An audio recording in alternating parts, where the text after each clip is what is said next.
آج یہ منافق اپنے آپ کو مسلمان کہتے ہیں, اپنی تحریف شدہ کتاب کو میرا قرآن کہتے ہیں, لیکن ان کو یہ کاپی رائٹ نظر نہیں آتا, ان کی آنکھوں پر پٹی بندھی ہوئی ہے. یہ لاؤڈ اینڈ کلیئر میسج ہماری طرف سے جانا چاہیے.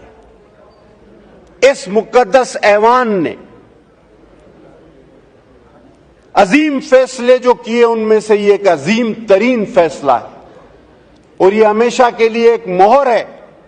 میں سمجھتا ہوں جب تک ایک بھی مسلمان باقی ہے, ایک بھی کلمہ گو باقی ہے, ہرگز نہیں ہماری لاشوں پر سے یہ کام کبھی بھی نہ ڈسکس میں لائے. میں تو ہمیشہ کہتا ہوں اس کو آپ ڈسکس میں ہی نہ لائیں.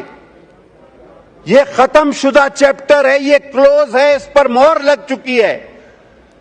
ایک سوال کہ یہ مرتد, آپ کو شاید پتا نہ ہو, میں ایک بات شاید اگر جن لوگوں کو پتا نہ ہو میں ایک بات کا ان کے علم میں اضافہ کروں کہ یہ اپنی ان کتابوں کا یہ مرتد جو اپنے آپ کو پتا نہیں کیا کہتا ہے, میں تو وہ لفظ بھی استعمال نہیں کرتا, یہ انگریزی میں ترجمہ نہیں کراتا. ادریس صاحب پتا ہے آپ کو کیوں؟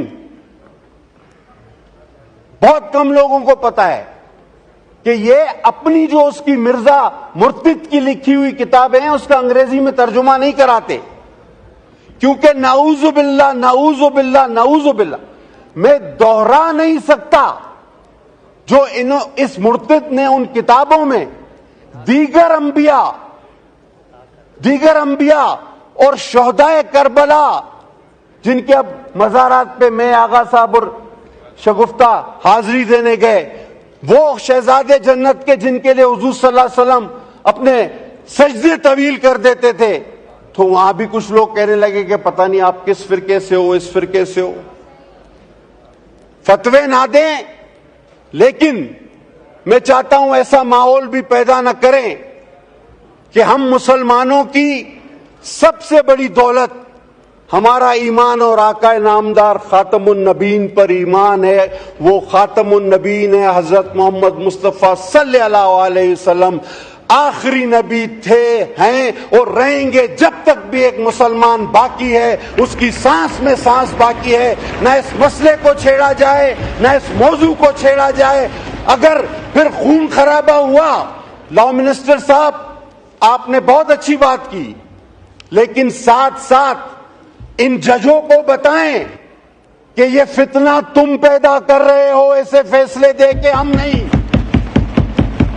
یہ فتنے نہیں ہونے چاہیے, یہاں تک تو میں آپ کے ساتھ ہوں, لیکن فتنہ پیدا کرنے والے کو کتنی بڑی سزا ملے گی. ایک بار پھر ماشاءاللہ کھڑے ہو کر یہ بھی بتا دیجئے کہ جو اس 25 کروڑ عوام میں فتنہ پیدا کرتا ہے, جو پتہ نہیں کتنی لاکھوں میں تنخواہیں لے کر اس قوم کو اپنی قلم کے ذریعے اس آگ میں جھونکنا چاہتا ہے, ہمارے ایمانوں پر ضرب لگانا چاہتا ہے, ہمارے جذبات پر کھیلنا چاہتا ہے, اس کو کتنی بڑی سزا ہم دینے جا رہے ہیں, یہ بھی پتہ ہونا چاہیے.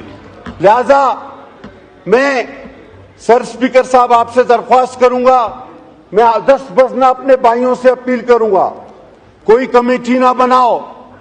میرا آقا آخری نبی ہے, میرا ایمان ہے, ہم سب کا ایمان ہے. اس مسئلے کو دوبارہ پیچیدہ اور ڈسکس کرنے کی کوئی ضرورت نہیں. ہاں, ایک کمیٹی بناؤ کہ جو اس قسم کے فیصلے دیتے ہیں جس سے عوام میں بے چینی, انتشار اور فتنہ پھیلتا ہے, ان لوگوں کی کیا سزا ہونی چاہیے. اور آرٹیکل کو اگر ری رائٹ کیا گیا